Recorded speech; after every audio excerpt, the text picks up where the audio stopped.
وانت لسه هتجيب فيزا ايزي باي او فيزا يلا باي عشان تفعل بيهم الباي بال، فاحب اقول لك ان 95% من الناس في اخر شهر ده مش عارفين يربطوا بيها الباي بال، بيجوا عند خطوة التأكيد بتاعة الباي بال وبعد كده بيقول لهم تم رفض البطاقه من البنك المصدر، وهم حاطين فيها فلوس ومغيرين عمله السحب اليورو ومستخدمين متصفح خفي وبرده مش نافعه البطاقات. والموضوع ده جالي بيه رسائل كتير جدا، وكمان الناس اللي حاولت تسحب الشهر ده على الباي بال سواء بقى السحب التلقائي او السحب في اي وقت في الشهر اللي بيخصم $5 برضو نفس الموضوع، اترفضت معاهم البطاقات دي. واضح ان في مشكله بين بطاقات البريد المصري والباي بال، عشان كده انا ما بنصحش اي حد دلوقتي يتعامل بيهم على الباي بال. سيبها بطاقه جانبيه لحد ما تتحل الموضوع لو انت رابطها، واستخدم بقى بطاقه سواء بنك اسكندريه QNB او حتى فيزا جولد من بنك مصر لحد بقى ما مشاكلهم تتحل. وبالنسبه لو انت بتفكر حتى تربط فيزا يلا بجوجل بلاي، فهي ما كانتش نافعه معايا اصلا من البدايه. في ناس كانت شغاله معاها، لكن حاليا حتى الناس اللي كانت شغاله معاها دلوقتي بقت تترفض في اغلبيه معاملات الشراء.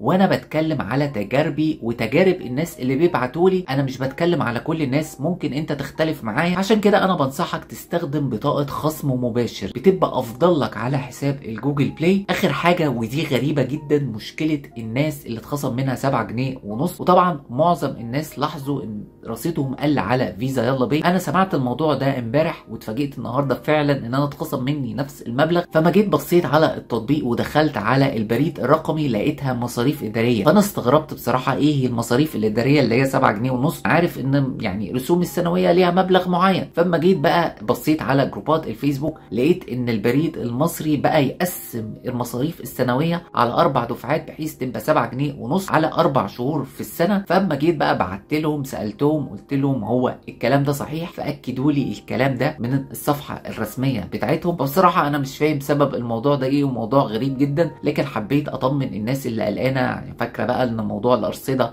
اللي بتتخصم ده راجع. لا، احب اقول لك ان الموضوع ده مخصوم لسبب معين. حبيت اقول لكم اخر التحديثات. بصراحه انا مش عارف هو ايه اسباب كل اللي بيعملوه ده، يعني الدنيا كانت ماشيه كويسه، هم كده بيخسروا مستخدمين كتير للبطاقات لان عدم الاستقرار ده بيقلق الناس. اتمنى الخير والتوفيق للجميع. شكرا جدا يا جماعه لحسن استماعكم. السلام عليكم ورحمه الله وبركاته.